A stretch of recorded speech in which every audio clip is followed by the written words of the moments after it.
Hai Sobat Cimancis, ketemu lagi barengan Winda Melantika di The Rims, acara yang membahas mengenai proyek strategis nasional, rehabilitasi, dan modernisasi proyek irigasi rentang di wilayah Cimanuk, Cisanggarung. Dan spesial di episode kali ini saya akan membagikan pengetahuan yang mungkin belum Sobat Cimancis ketahui mengenai proyek irigasi rentang. Kira-kira apa saja? Yuk, ikuti saya.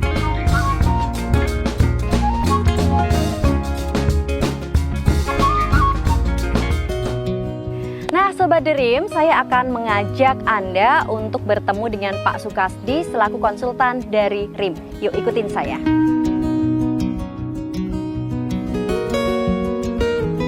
Ini kan petani juga masih membutuhkan air yang dialirkan melalui saluran ini. Untuk progres pengeringannya sendiri membutuhkan waktu yang lama atau seperti apa Pak? Yang di Cantik Wetan itu karena petani masih membutuhkan air, jadi kita kerja cuma 3 hari Bu.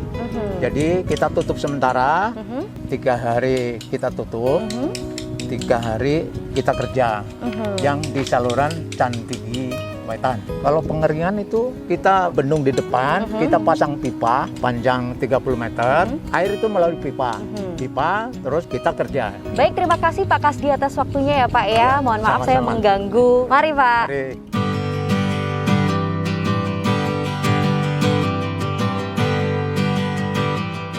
Nah Sobat The Rims, kira-kira kelihatan nggak perbedaannya? Dari yang kita lihat tadi, bentuk sungainya sangat berbeda dengan yang sekarang kita lihat ini. Kira-kira fungsinya sama atau berbeda ya? Saya akan tanyakan ke Pak Stefanus langsung ya, selaku konsultan dari RIM. Yuk ikutin saya.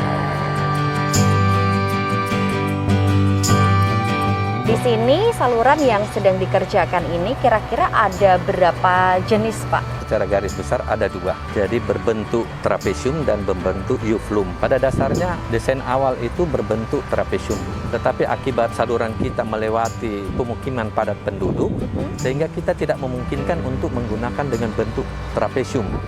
Itu akan mengurangi badan jalan. Jadi kalau kita membuat flum, tidak akan mempengaruhi lebar badan jalan, bahkan akan menambah lebar badan jalan. Baik, terima kasih Pak Stefanus atas waktunya. Ya, Mari silakan, Pak. mari.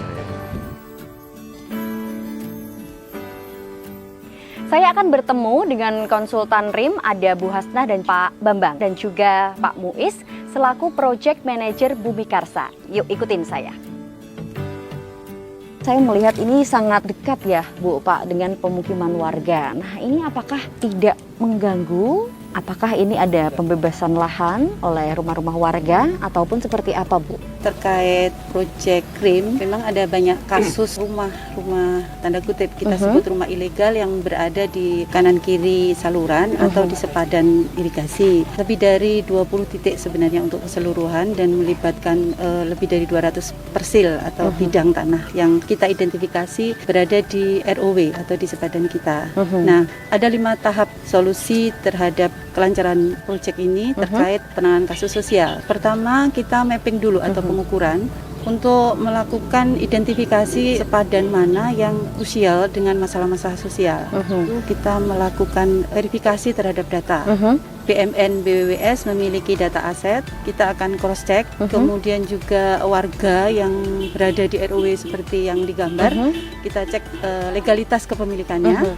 Setelah mendapat itu kita masuk ke step yang paling penting yaitu sosialisasi dan approach, personal approach ke warga. Sebagian besar sudah memahami bahwa mereka memang melanggar atau mendirikan bangunan di atas tanah negara. Jadi pada prinsipnya mereka tidak keberatan dan sesuai kesepakatan tidak ada kompensasi jika harus dibongkar. Step berikutnya kita memasang patok sementara. BWS dan KUWU dan tim melakukan pematokan sementara disaksikan oleh warga. Kemudian setelah patok sementara, BMN BWS akan mencatat sebagai aset dari BWS. Apakah ada beberapa warga yang memang menolak Bu ketika lahannya itu akan dibongkar? Sejauh ini selalu ada win-win solution. Misalnya teknik bongkar, mereka tidak mau struktur utamanya ambruk misalnya seperti ini. Jadi kontraktor menggunakan metode manual misalnya pembongkarannya sehingga tidak ada struktur yang fatal. Sempadan kita juga ditanami padi oleh para petani. Biasanya kita memberi kompensasi terhadap efektif cropnya atau padi terdampaknya.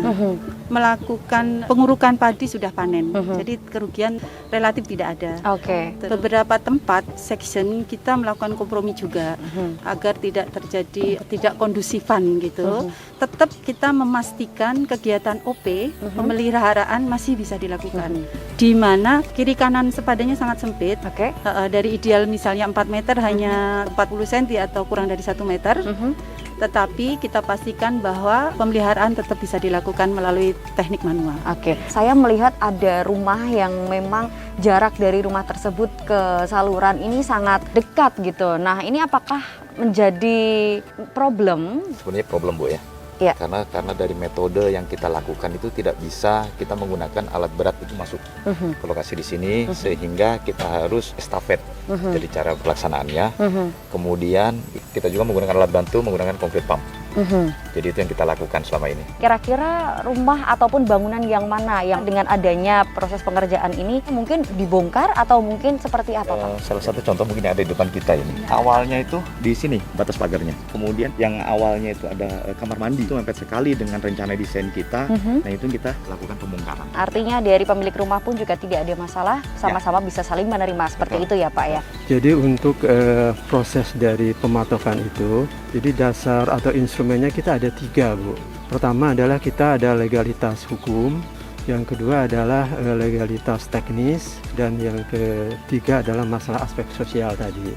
Legalitas hukum kita berpegang pada Peraturan Menteri PUPR nomor 8/M/PRT 2015. Nah, sedikit akan saya sampaikan untuk aspek teknis, bagaimana kondisi yang tingkat sosialnya yang cukup serius, Bu. Ya. Yang mana saluran itu berdempet sekali dengan pemukiman, Bu. Katakan ini batas kiri, itu batas kanan. Batas kanan, oke. Nah, kalau untuk batas kiri, tentunya ini kondisi yang masih normal, Bu. Itu maka diambil lebar dari sepadan itu adalah dari titik terluar itu sedalam dari saluran. Oke. Nah, sedangkan untuk yang kondisi sebelah kanan itu adalah suatu kondisi yang tidak normal, Bu. Karena bisa kita lihat saksikan di situ sudah ada tembok rumah yang tidak bisa dibuat. Situlah nanti ada solusi dari kesepakatan sosial gitu. Dan ini juga nanti bisa dijadikan untuk jalan inspeksi saluran. Oke. Pada saat maintenance tentu nanti ada peralatan yang bisa masuk ke sini. Nah, Sobat Cimancis, kira-kira gimana? Sudah paham kan? Tadi kita sudah membagikan beberapa pengetahuan mengenai proyek irigasi rentang.